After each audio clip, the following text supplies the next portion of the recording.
நான் வளர்ந்து வந்த சூழல்ல எனக்கு இப்படி ஒரு சான்ஸ் கிடைச்சதே இல்ல. யுனிவர்ஸ் கிட்ட ஒரு வரம் கேட்டிருந்தேன். என்ன ரொம்ப ரொம்ப ரொம்ப பயம் காட்டுச்சு. விட்ட இடத்துலருந்து ஆரம்பிச்சா எப்படி இருக்குமோ அப்படி ஒரு ஃப்ரெண்ட்ஷிப். என்னோட இந்த தனிமை ஜர்னியை தான் நீங்க பார்க்க போறீங்க. என் இனிய தனிமை. வணக்கம் மக்களே, இதோட ஃபர்ஸ்ட் பெரிய வீடியோ. டிரெக்டா நான் ஸ்டோரிக்குள்ள போறேன். கொஞ்ச நாளுக்கு முன்னாடி நான் ஒரு ஃப்ரஸ்ட்ரேஷன்ல இருக்கும்போது யூனிவர்ஸ் கிட்ட ஒரு வரம் கேட்டிருந்தேன். இந்த வரம் நான் தம்மாக்கு போறதுக்கு முன்னாடி கேட்டது. அது இப்ப கிடைக்கும்ட்டு நான் எக்ஸ்பெக்ட் பண்ணவே இல்லை. ஸோ நான் என்ன கேட்டேன்னா, கொஞ்ச நாளுக்கு இந்த வீட்டில் நான் மட்டும் தனியா இருக்கணும்ட்டு கேட்டேன். அதுக்கேற்ற மாதிரி என்னோட ஹஸ்பண்ட் அண்ட் என்னோட மதர் இன் லா 2 பேருமே தம்மாக்கு போகிற ஒரு சான்ஸ் வந்தது. என்னோட இந்த 10 நாள் தனிமையை தான் நான் டாக்குமெண்ட் பண்ணேன்.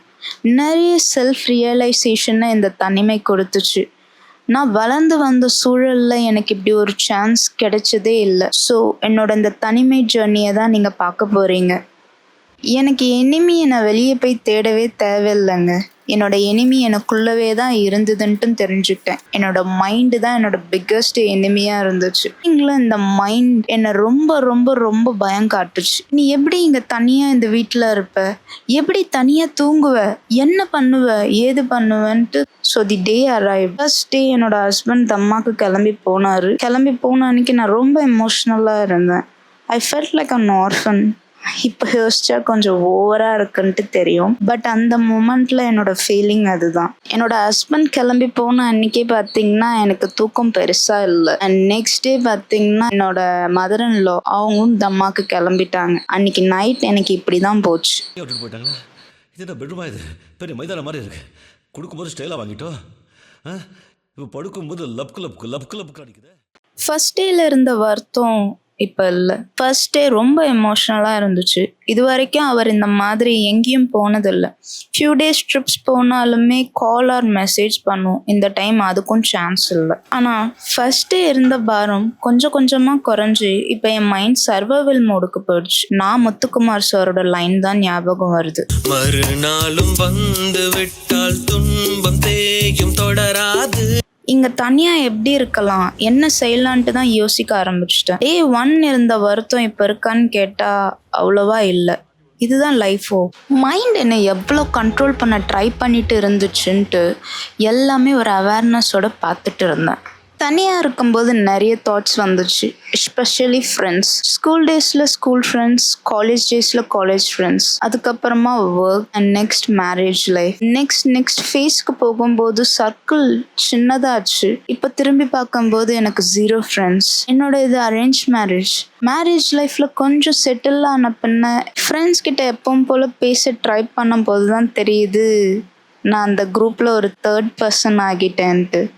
They are moved on to another circle. அப்பதான் எனக்கு புரிஞ்சது, I was just a very small chapter in the life. நான் உங்களுக்கு குறை சொல்லல, பட் அந்த ஓல்ட் டேஸ் எல்லாம் ரொம்பவே மிஸ் பண்ணுறேன். என்னோட மதர் இன் லாவோட காலேஜ் ஃப்ரெண்ட், இவங்களோட கான்டாக்டை 40 இயர் கழிச்சு எப்படியோ எடுத்து 2 பேரும் டச்சில் இருக்காங்க. அவங்களோட ஃப்ரெண்ட்ஷிப் விட்ட இடத்துலேருந்து ஆரம்பிச்சா எப்படி இருக்குமோ அப்படி ஒரு ஃப்ரெண்ட்ஷிப். பார்க்க அவ்வளோ நல்லா இருக்கு. ஒரு ஃப்ரெண்ட் கிடைச்சா லக்கி தான். அண்ட் ஒன் மோர் திங், எனக்கு என்ன தெரியுமா புரிஞ்சுது, some point of time we all are alone. நமக்கு நம்மளே ஒரு நல்ல ஃப்ரெண்டாக இருக்கணும்ட்டு ரியலைஸ் பண்ணேன். அதுக்கு இந்த புக்ஸ் தான் எனக்கு ஹெல்ப் பண்ணுது.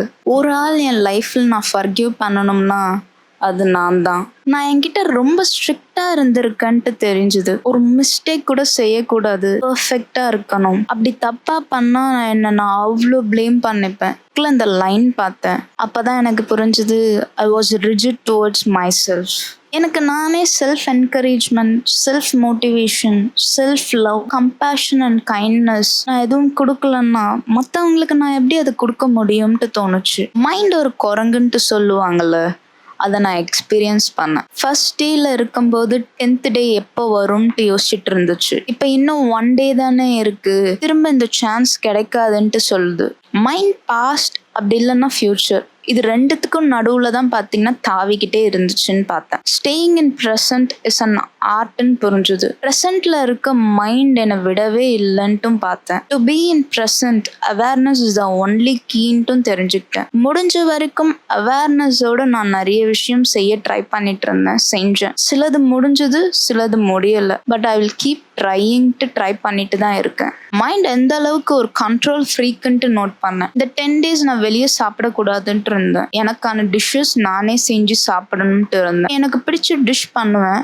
அதை உட்காந்து சாப்பிடும் போது அதை என்ஜாய் பண்ணி சாப்பிட விடவே இல்லை. என்ன நெக்ஸ்ட்ன்ட்டு ஒரு கான்ஸ்டன்ட் ரேட் ரேஸ்ல பார்த்தீங்கன்னா புஷ் பண்ணிட்டே இருந்தது. ஒரு பைட் எடுத்து நான் வாயில வச்சு சாப்பிட்றதுக்குள்ளே நெக்ஸ்ட் பைட்டுக்கு என் கையை ரெடி பண்ணிடும். கொஞ்சம் ஸ்லோ டவுன் பண்ண ட்ரை பண்ணேன். மைண்ட் ஆன்ஷியஸ் ஆகுறதையும் பார்த்தேன். ஸோ நான் சொன்ன மாதிரி அவேர்னஸ் இஸ் த கீ. ஒரு ஃபியூ இயர்ஸ் பிஃபோர் என் கேங்கில் நிறைய பேர் கமிட்டட். நான் அப்போ சிங்கிளாக இருந்தேன். அவங்களெல்லாம் பார்க்கும்போது எனக்கும் அப்படி ஒருத்தர் வருவாரான்ட்டு இருந்தேன். ரொம்ப நாள் கழிச்சு யூனிவர்ஸ் எனக்கு கொடுத்த கிஃப்ட் மாதிரி வந்தார் என்னோட ஹஸ்பண்ட். ரொம்ப நாள் கிஃப்ட் கூடவே இருந்ததுனால அதோட அருமை தெரியாம போச்சு போல எனக்கு. இந்த 10 days தான் இதையும் புரிய வச்சுச்சு. என்னோட கரியர், என்னோட growth, அதை பத்தி திங்க் பண்ற ஒரே ஒருத்தர், என்னோட வேல்யூ என்னன்னு தெரியாம இருந்த நேரத்துல அது சுட்டி காட்டியவரும் என் ஹஸ்பண்ட் தான். இப்படி ஒரு பார்ட்னர் கிடைச்சது எனக்கு ஒரு பெரிய பலம்ட்டும் தெரிஞ்சது. அவருக்கு ஒரே ஒரு ஆசை, நான் இண்டிபெண்டா இருக்கணும்ட்டு. நிறைய ஸ்லிப்புக்கு அப்புறம் ஐம் ட்ரைங் அகெயின். இங்க நான் தனியா இருக்க போறேன்ட்டு என் பேரண்ட்ஸ் கிட்ட நான் சொல்லவே இல்லை. சொன்னா எனக்கு கிளம்பி வந்துருன்னு சொல்லுவாங்க, அப்படி இல்லைன்னா வரி பண்ணுவாங்க. ஸோ இந்த 10 days நான் கம்ப்ளீட் பண்ண எனக்கு மாரல் சப்போர்ட்டா 3 பேர் இருந்தாங்க. ஒன்று என் ருக்கு என்ன சென்ஸ் பண்ணான்ட்டு தெரியல. இவங்க 2 பேரும் தம்மாக்கு கிளம்பி போன பின்ன அவ இந்த வீட்டு வாசலை விட்டு எங்கேயுமே வெளியே போகவே இல்லை. எப்ப டோர் ஓப்பன் பண்ணாலும் வெளியவே இருந்தா. இந்த ஒயிட் கேட் எனக்கு பிளாக் கேட் மாதிரி 24/7 என் கூடவே இருந்துச்சு.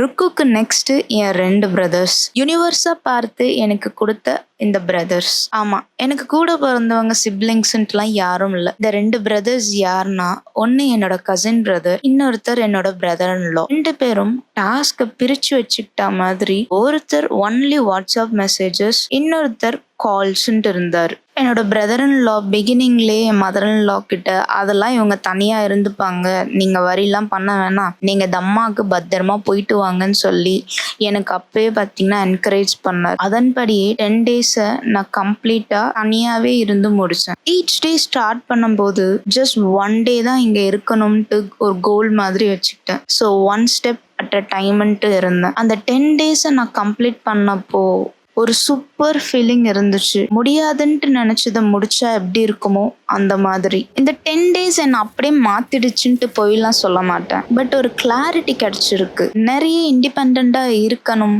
0 expectation towards others. Accept situation and people as they are. And மற்றவங்கள கண்ட்ரோல் பண்ணணும்னு நினைச்சோம்னா நம்மளோட பீஸ் ஆஃப் மைண்ட் போயிடும்ட்டு தெரிஞ்சுக்கிட்டேன். ஐயங்கிற ஈகோ பிடிச்சிட்டு இருந்தா ஹாப்பினஸ், பீஸ் ஆஃப் மைண்ட் எல்லாமே போகும்ட்டும் புரிஞ்சுக்கிட்டேன். ஹவுஸ் வெர்சஸ் ஹோம், அதுக்கான டிஃப்ரென்ஸும் தெரிஞ்சுக்கிட்டேன். என்னுடையவர் என் கூட இல்லைன்னா டேஸ் எப்படி போகும்ட்டும் தெரிஞ்சுக்கிட்டேன். அண்ட் இன்னொன்று முக்கியமாக நான் டிரைவிங் கற்றுக்கலாம்ட்டு இருக்கேன். என்னுடைய ஹஸ்பண்ட் பல தடவை டிரைவிங் கற்றுக்கோன்னார், கேட்கவே இல்லை. இங்கே வண்டியை ஸ்டார்ட் பண்ணுறதுக்காக நான் ஒவ்வொரு தடவையும் அந்த ஆக்சிலரேட்டர் ப்ரெஸ் பண்ணும்போது எனக்கு இப்படி தான் இருந்துச்சு. இதுக்காகவே நான் டிரைவிங் கற்றுக்கணும்னு இருக்கேன். அண்ட் இவ்வளவு செல்ஃப் ரியலைசேஷன் சொல்லி கொடுத்த என் தனிமைக்கு